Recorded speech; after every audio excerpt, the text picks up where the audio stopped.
Hello, my name is Jim Toot. I'm an Associate Professor of Political Science at Central Virginia Community College. In this video, we'll discuss the ratification debates and Marbury versus Madison.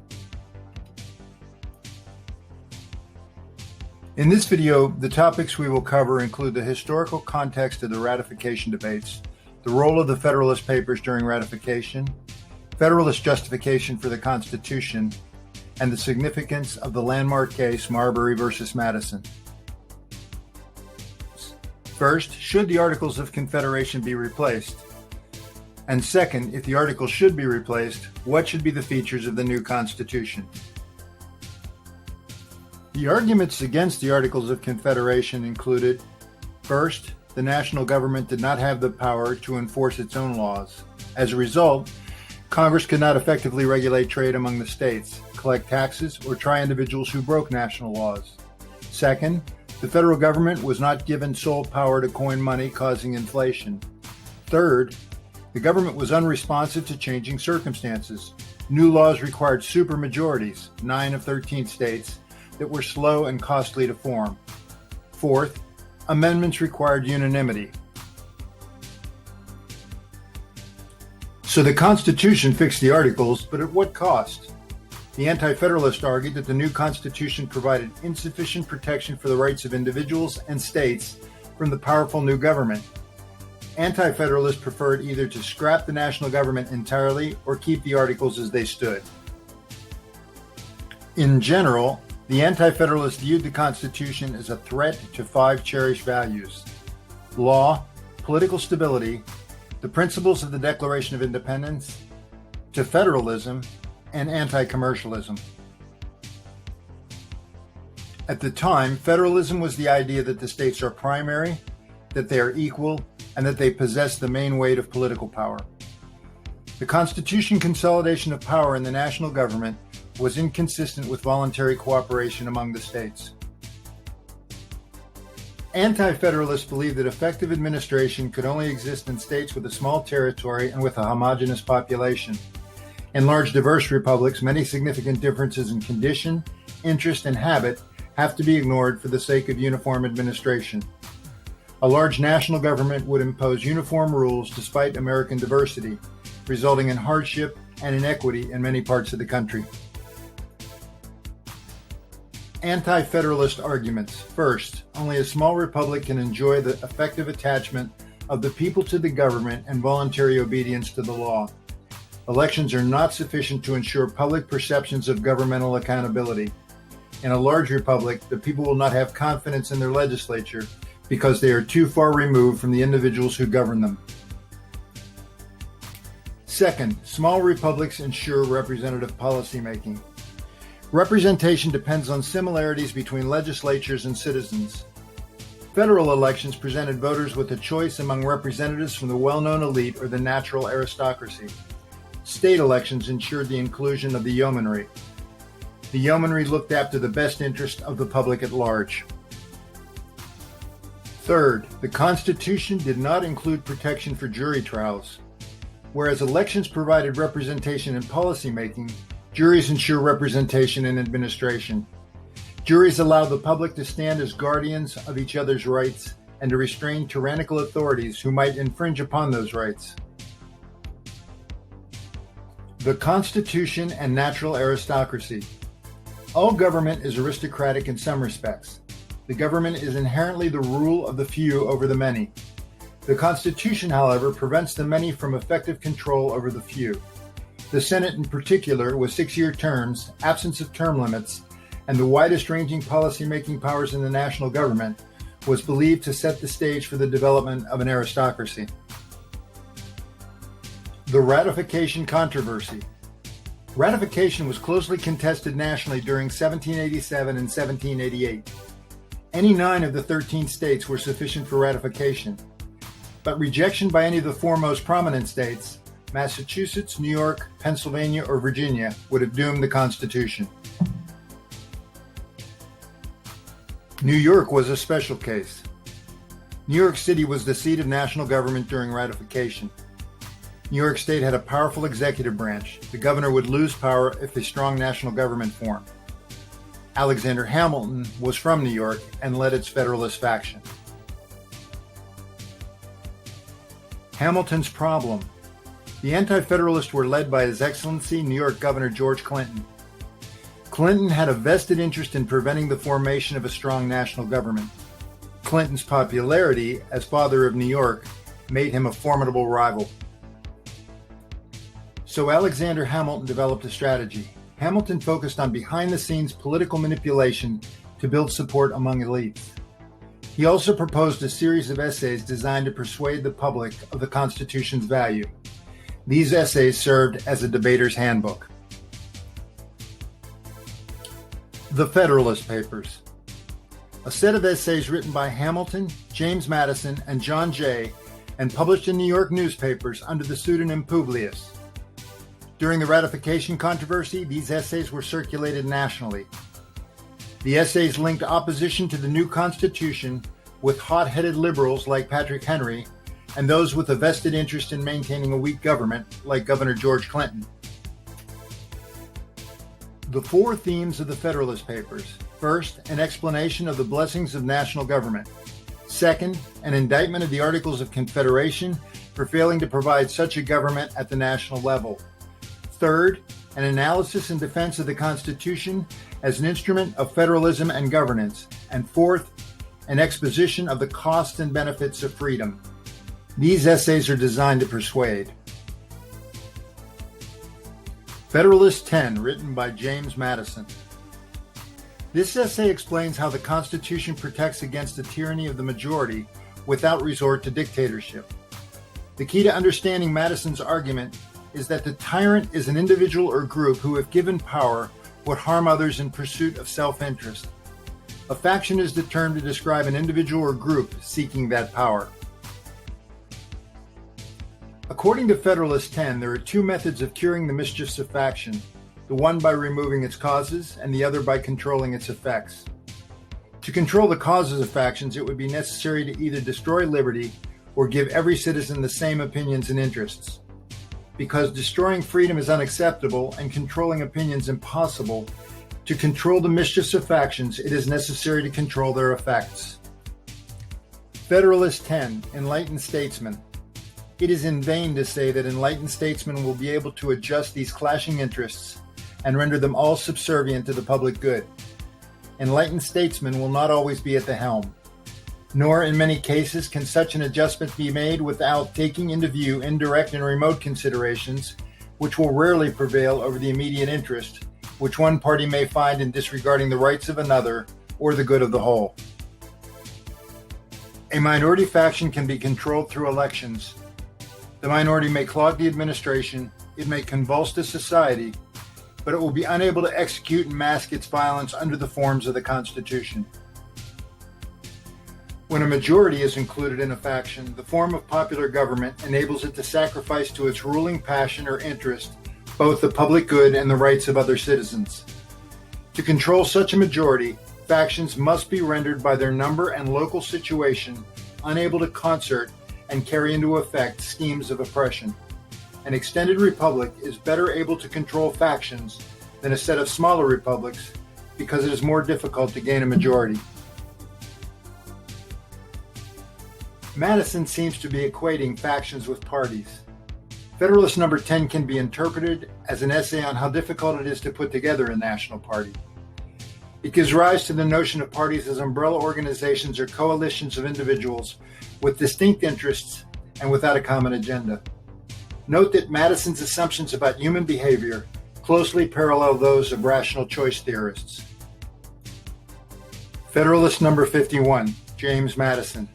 So why do we need the separation of powers? Because individuals given power will use it for personal advantage. If men were angels, no government would be necessary. A constitution must balance two aims: sufficient capacity for governance and effective control over the leadership. In framing a government, which is to be administered by men over men, the greatest difficulty lies in this. You must first enable the government to control the governed, and in the next place, oblige it to control itself. A dependence on the people is, no doubt, the primary control on the government. but experience has taught mankind the necessity of auxiliary precautions. Federalist No. 51 also addresses checks and balances. A system of checks and balances was what Montesquieu meant rather than a strict separation of powers. To function effectively, the system of checks and balances require multiple branches of government. Each branch must be independent of the others, and each branch must have sufficient power to hold the others in check. Each department should have a will of its own and consequently should be so constituted that the members of each should have as little agency as possible in the appointments of members of the others. But some deviations from this principle could be tolerated, especially for the judiciary, whose lifetime appointments ameliorate any dependency. But the greatest security against the gradual concentration of the several powers in the same department consists in giving to those who administer each department the necessary constitutional means and motives to resist encroachment of the others. The provision for defense must in this, as in all other cases, be made commensurate to the danger of attack. Ambition must be made to counteract ambition. The interest of the man must be connected with the constitutional rights of the place. In a democracy, legislative authority is predominant. The division of the Congress into two different branches curbs the power of the legislature. Each branch has a different constituency.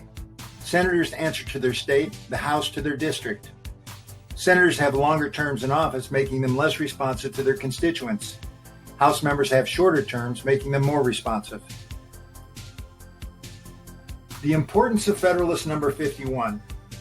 Federalist 51 points to a status quo bias in the Constitution. A system of checks and balances protects minorities when out of power and not already oppressed. However, checks and balances also limit opportunities for change. This is exacerbated by supermajorities needed to achieve cloture in the Senate. It makes accountability difficult. If multiple sources are responsible, who is accountable for good and bad times? Responsible parties and no ticket splitting creates disciplined national parties and unified partisan control of the government, offering a vehicle to overcome the system of checks and balances. The weakness of the executive requires that this branch be fortified. The veto power strengthens the president in relation to the legislature. Federalist No. 78, Judicial Power, Alexander Hamilton. The judiciary will always be the least dangerous branch. The judiciary has neither force nor will, but merely judgment, and must ultimately depend upon the aid of the executive arm even for the efficacy of its judgments. The complete independence of the courts is peculiarly essential in a limited constitution, which contains certain specified exceptions to the legislative authority, such, for instance, as it shall pass no bills of attainder, no ex post facto laws, and the like. Limitations of this kind can be preserved in practice no other way than through the medium of the courts of justice, whose duty it must be to declare all acts contrary to the manifest tenor of the Constitution void. No legislative act contrary to the Constitution can be valid. To deny this would be to affirm that the deputy is greater than his principal, that the servant is above his master, that the representatives of the people are superior to the people themselves. The power of judicial review does not by any means suppose a superiority of the judicial to the legislative power. It only supposes that the power of the people is superior to both, and that where the will of the legislature, declared in its statutes, stands in opposition to that of the people declared in the Constitution, the judges ought to be governed by the latter rather than the former. Marbury versus Madison, 1803. Marbury versus Madison was the first case in which the Supreme Court claimed and exercised a power of judicial review. The immediate case was of trivial significance, quite often true in landmark Supreme Court cases, and was embroiled in early party politics. In the presidential election of 1800, Republican Thomas Jefferson defeated incumbent Federalist John Adams.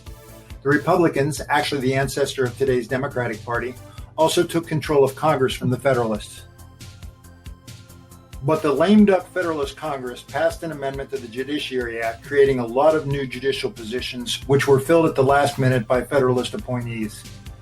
William Marbury received such a midnight appointment to a minor judicial post in the new District of Columbia. His commission was signed by President Adams and sealed by the Secretary of State, but by oversight, not delivered to Marbury by presidential inauguration day. The new Secretary of State, James Madison, did not correct this oversight. Marbury sued Madison in the Supreme Court, asking the court to issue a writ of mandamus ordering Madison to deliver the commission. The Supreme Court and the federal judiciary as a whole was, of course, dominated by Federalist appointees. It had a new Chief Justice, John Marshall, himself a midnight appointee, who had been Adams' Secretary of State. Marshall did not recuse himself from the case. Marshall, like other Federalists, was suspicious of the Jeffersonian Republicans and might have liked to get even by issuing the writ. But he feared a writ would be ignored or defied, revealing the weakness of the Supreme Court and setting a bad precedent for the legitimate authority of the courts, the last bastion of Federalist authority at the national level.